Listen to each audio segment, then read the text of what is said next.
Šios dvi pozicijos yra apie tai, ką jums rūpimas asmuo apie jūs galvoja, kokius jausmus jis jums jaučia ir kas yra jo pasąmonėje. Pasirinkite savo variantą pagal jums patinkančią gėlę. Galite peržiūrėti abi pozicijas, kuri labiau jums atsišauks, ta ir bus jūsų. Sukoncentruokite savo mintis ties jūs dominančiu asmeniu ir atsipalaiduokite. Pirma pozicija. 2 taurių korta rodo, kad žmogus, apie kurį galvojate, pažinti su jumis laiko didelę sėkmę.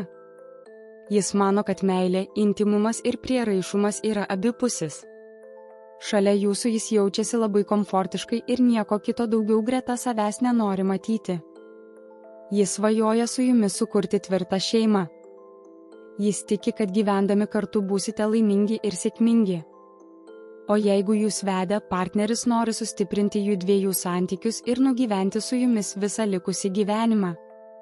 Antroji korta, apversta taurių trijulė, parodo, kokius jausmus jums jaučia jūs dominantis žmogus. Jis jaučia, kad visam šiam puikiam paveikslui iki galo realizuotis gyvenime trukdo tam tikra sumaištis. Į jūsų santykius gali kištis trečias asmuo. Gali būti, kad jūs neužbaigėte ankstesnių santykių ir sudarėte meilės trikampį. Jų dviejų laimiai trukdo kažkieno egoizmas ir manipuliavimas jūsų jausmais. Tokia situacija susidarė dėl jūsų emocinio nebrandumo arba per didelio paklusnumo. Nedarykite nuolaidų tiems, kurie pažeidžia jūsų asmeninės ribas ir bando sugadinti jums gyvenimą. Trečioji korta rodo, kas jo pasąmonėje. Pentaklių penketukas sako, kad žmogus, apie kurį galvojate, kartais abejoja, ar viskas bus taip, kaip jis norėtų ir kaip svajoja. Jis supranta, kad viskas priklauso tik nuo jūsų ir labai bijo jūs prarasti. Jų dviejų poros labui turite priimti gerai apgalvotus, greitus ir kardinalius sprendimus. Antroji pozicija. Pirma korta rodo tai, ką apie jūs galvoja jūs dominantis asmuo.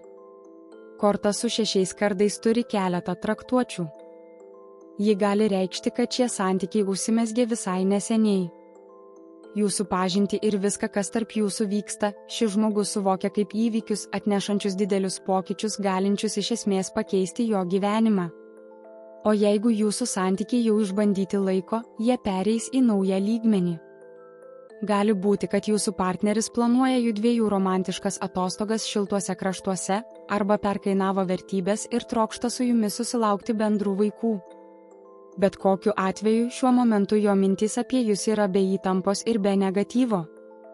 Antroji korta parodo jūs dominančio žmogaus jausmus. Apversta vyriausiosios žynės korta nurodo, kad jei jūsų santykiai prasidėjo tik neseniai, reikia naują pažįstamą stebėti, nes jis kažką nuo jūsų slepia. Gali būti, kad žmogus romantiškus jausmus puoselėja ne tik jums, bet ir kitam asmeniui. O jeigu turite ilgalaikius santykius, tai partneris jums jaučia nepaprastai šiltus ir švelnius jausmus, kurių visais įmanomais būdais stengiasi neparodyti, dažnai prisidengdamas šaltumu ir abejingumu. Giliai viduje jis yra labai pažeidžiamas ir kompleksuotas, tai gali būti vaikystės traumos pasekmė. Jūsų ryšys karminis, todėl tokiuose santykiuose niekada nebūna viskas paprasta ir lengva.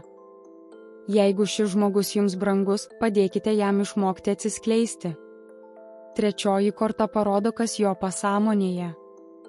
Skeptrų tūzas nurodo, kad jūsų partneriui jų dviejų santykiuose trūksta ugnies, ypač jūsų intymiame gyvenime.